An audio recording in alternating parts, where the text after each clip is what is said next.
Assalamu alaikum everyone. My name is Bijar Khan, and today my topic is feminism in Pakistan, a confused society.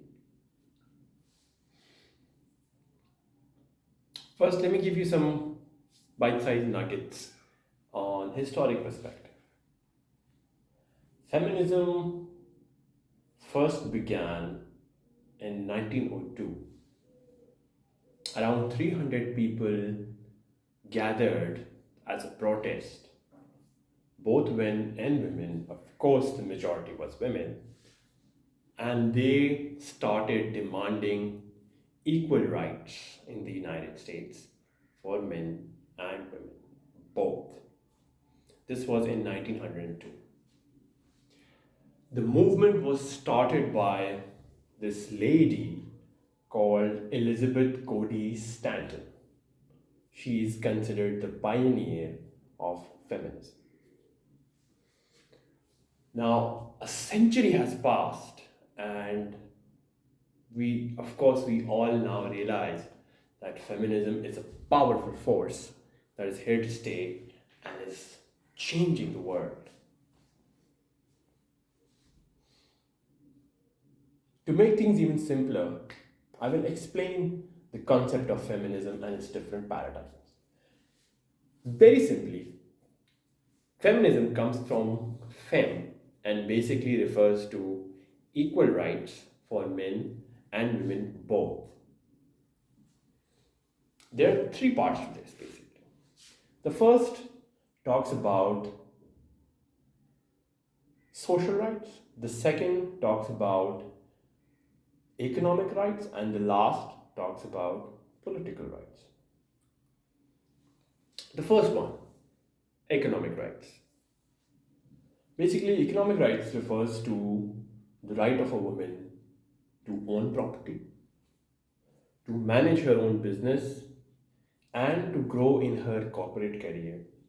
There's been a lot of debate where some women are held back from leadership positions, or some women are uh, not being paid at par with men.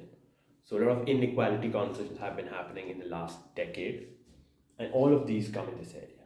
The second, the most important one, is social rights. The right of a woman to go to a police station and get a report filed in case something has happened to her, to have a passport and the right to travel wherever she wishes, whenever she wishes, the right to drive an automobile, which was recently happened, allowed in Saudi Arabia, and any other social right that a man has. The third is political right.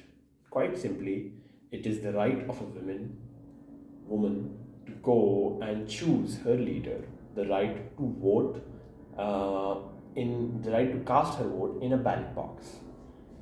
These are basically three core areas which encompass the concept of feminism. Now that I've given you a lesson in history as well as a very detailed description of what feminism is, I am very sure everyone is clear about this. Now I'll share a personal story of mine with you guys. Back in 2019 in Karachi, I was working at TCS, Pakistan. My colleague over there, Yusra, who is the social media manager at TCS, was having a conversation with me. And we were talking about married life and feminism overall in Pakistan. While I was talking to Yusra, I asked her, Yusra, so if you got married and your household expenses came in, your utility bills, your grocery bills, and whatnot, do you think you will help your husband out in those expenses? No, Pichar. Why would I help him out? Household expenses are all his responsibility. My salary is for me. I will take care of myself, my shopping, my hygiene, my beauty. You know how it is for girls. I'd always considered Yusra to be a very balanced person and someone who was determined to drive in her career and wanted equal rights as men. But hearing these thoughts kind of reminded me of a hypocritical side of her. Then imagine she had the nerve to say this to me. In fact, I will ask my husband for a pocket money for me, for my personal upkeep, and my own salary I can save for traveling or jewelry or something. After all, it's his right to provide for me. Islam says that. And that opened my eyes to the reality of how people are thinking in our society.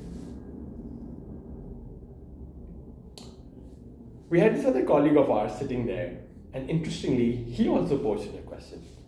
So, Yusra, if let's say we were going to a bank, right, and usually there are long lines at a bank, let's say when you go and pay your utility bill, one line for men, another for women. Do you encourage having separate lines for women so it's easier for them, or do you believe in absolute equality, that one line for both genders? And Yusra said, Hamad, of course there should be a separate line for women. Come on. We need to be taken care of.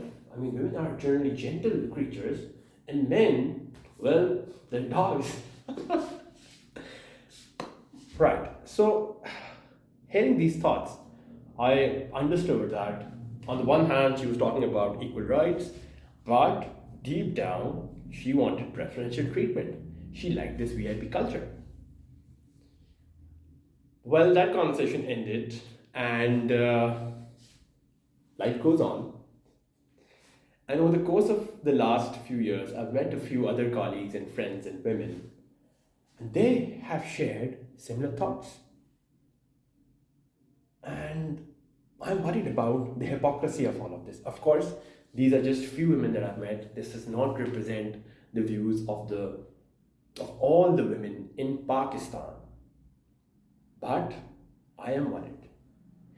Now, I only spoke to urban educated women. I have no idea about what rural women are doing, which is the majority of the population. So that should worry us. Ladies and gentlemen, I just leave you with this question. Is this VIP treatment fair? That will be all. Thank you so much.